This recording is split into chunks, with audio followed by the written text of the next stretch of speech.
en direct du Salon des maires et des collectivités locales. C'est le dernier jour, hein, c'était le 21, 22, 23 novembre. Le salon qui permet aux fournisseurs, aux élus, à l'ensemble des acteurs, de celles et de ceux qui font la collectivité locale et territoriale d'être présents. Et c'est vrai que depuis quelques années, le digital, le web a pris énormément de place, même dans les collectivités, puisqu'on se rend compte que les collectivités communiquent de plus en plus. On a eu l'occasion de le voir avec différents acteurs de ce salon. Et alors, pour ces collectivités, il y a aussi besoin de créer des réseaux. Et les réseaux, aujourd'hui, sur Internet, il y a effectivement des sites Internet qui construisent des réseaux. Il y a les réseaux loisirs, j'ai envie de dire, et il y a les réseaux professionnels. Nous avons la chance d'accueillir Jérôme Cohen d'un célèbre site de réseau, c'est LinkedIn, le site du réseau professionnel. Alors, Jérôme, expliquez-nous un petit peu la philosophie de LinkedIn et quel est l'intérêt pour les collectivités de votre présence aujourd'hui sur le salon. Alors en fait, LinkedIn, donc déjà, on a passé donc la barre des 15 millions de membres en France. Donc on a un réseau très populaire en France.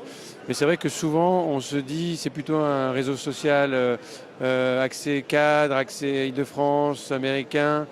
Et c'est vrai qu'aujourd'hui, on est très présent dans la fonction publique. Donc on considère qu'on a à peu près entre 10 et 12% de gens issus du secteur public sur LinkedIn. Et donc aujourd'hui, à la fois au niveau agent, mais également au niveau collectivité ou administration publique, il y a des vrais enjeux de transformation digitale, de pouvoir recruter sur LinkedIn, de pouvoir mettre en avant la marque employeur de chaque collectivité et également de pouvoir être attractif, parce que quand on parle de collectivité aujourd'hui, on parle aussi de pouvoir attirer les entreprises au sein de leur ville, de leur région et de leur département. Est-ce que vous pensez que ça a permis un rapprochement entre le secteur public et le secteur privé?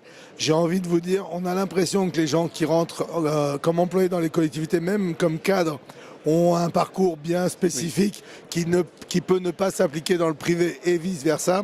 Est-ce que vous avez l'impression que grâce à votre site, hein, en l'occurrence, ça a permis aux gens du secteur privé de comprendre un peu mieux les problématiques du secteur public et inversement? Alors en fait, c'est une très bonne question. Je pense que LinkedIn, je pense qu'on est la résultante de ça, mais je pense qu'au départ, c'est vrai qu'on sent que le public se rapproche du privé. En termes de recrutement, on parle de la réforme territoriale. La réforme territoriale a un impact beaucoup sur le fait que aujourd'hui, on fait attention de ne pas embaucher forcément des titulaires, on essaie d'embaucher des contractuels. Effectivement, les agents aussi se projettent. Là où à l'époque, les agents terminaient la carrière dans leur première collectivité, aujourd'hui, c'est vrai qu'ils sont en mode projet, ils veulent bouger tous les 3 ans. Donc on sent aussi au sein des agents ou au sein des gens qui travaillent dans le public, cette volonté en fait de pouvoir avoir une approche plutôt projet, plutôt qu'une approche réellement institutionnelle et carrière dans une même organisation. Est-ce que vous avez l'impression également, alors le secteur public avait son réseau aussi pour trouver des places? Est-ce que vous avez l'impression qu'aujourd'hui les cadres ou les employés de la fonction publique utilisent LinkedIn pour changer de place? Complètement, en fait, pour changer ou pour être à l'écoute ou pour savoir ce qui se fait, parce que c'est vrai que dans une approche classique job board ou même site d'emploi, on est sur une approche où on recherche du boulot. Or aujourd'hui, il y a beaucoup de gens qui sont en poste, mais qui sont à l'écoute du marché et qui veulent savoir un peu quel est leur next play ou leur next job, mais du coup n'ont pas une approche active du recrutement. Et c'est ça qui fait aussi le succès de LinkedIn, c'est qu'on n'est pas sur une approche du recrutement qui est une approche forcément active. On a à peu près 80% de notre population sur LinkedIn qui n'est pas en recherche d'emploi, mais à l'écoute du marché. Alors c'est vrai qu'en règle générale, sur LinkedIn, on dit que quand on demande à quelqu'un de rejoindre son réseau, il sait mieux de le connaître. Oui. Ceci dit, effectivement, on peut construire un réseau sans véritablement connaître les gens. Est-ce qu'aujourd'hui, vous avez constaté que ça a vraiment développé un réseau, que ça a vraiment développé des activités, et en fait que des gens qui peut-être ne se seraient jamais connus, n'auraient peut-être jamais eu l'idée de faire des choses ensemble, grâce à LinkedIn, ont permis de construire des choses? C'est très intéressant parce qu'effectivement, la mission de LinkedIn, c'est de mettre en avant, de créer des opportunités à chacun de nos membres pour les rendre plus productifs et successful. Et en fait, ce qu'on se rend compte, c'est qu'effectivement, quand je vous ai dit que 80% des gens sont passifs, donc ils ne sont pas en recherche d'emploi, donc ils sont en recherche d'autres choses.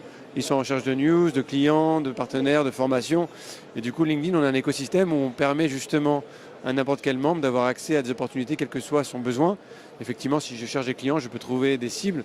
Si je cherche à communiquer auprès de mes employés, c'est également une possibilité. Donc, effectivement, ça crée des opportunités.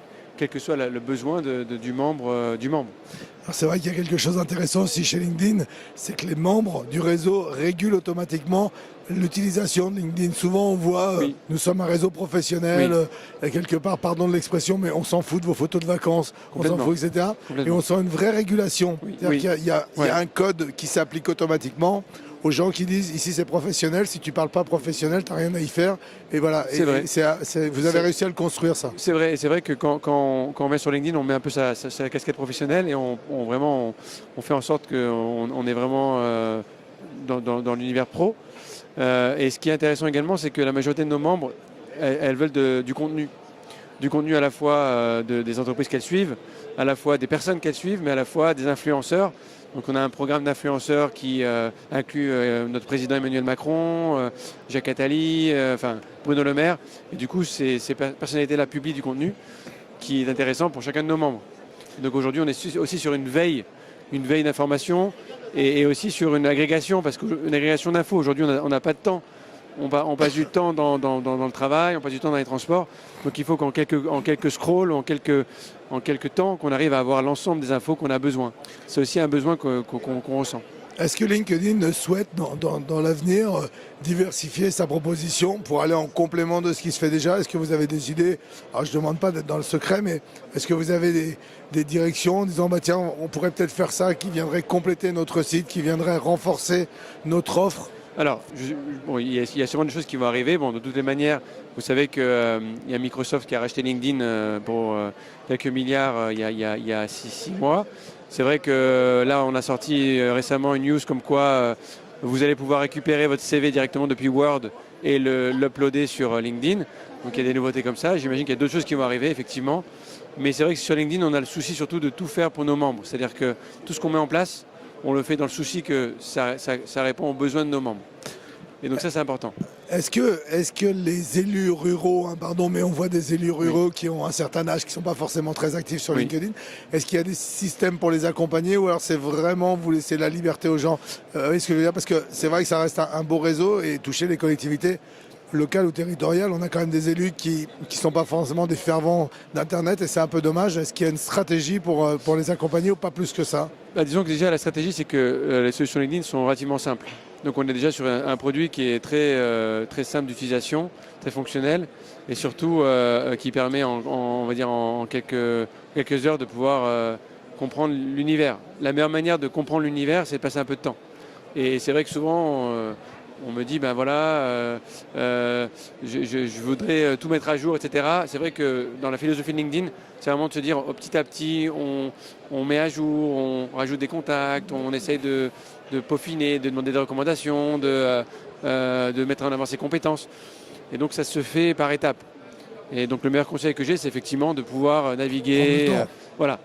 Et je pense que ça se fait qu'avec le temps. Est-ce qu'on peut résumer en disant que LinkedIn, c'est simple, c'est efficace, ça permet de construire un réseau professionnel dans le secteur public si on est élu, dans le secteur public avec le secteur privé et effectivement de pouvoir construire et développer et également renforcer un domaine de compétences et un réseau de compétences pour l'évolution de la société? C'est exactement ça, et trouver des opportunités de recrutement, de talent ou de pouvoir attirer des entreprises, de pouvoir faire en sorte que LinkedIn réponde aux besoins du moment, que ce soit le besoin de l'élu, que ce soit le besoin de la collectivité ou le besoin du simple titulaire ou contractuel.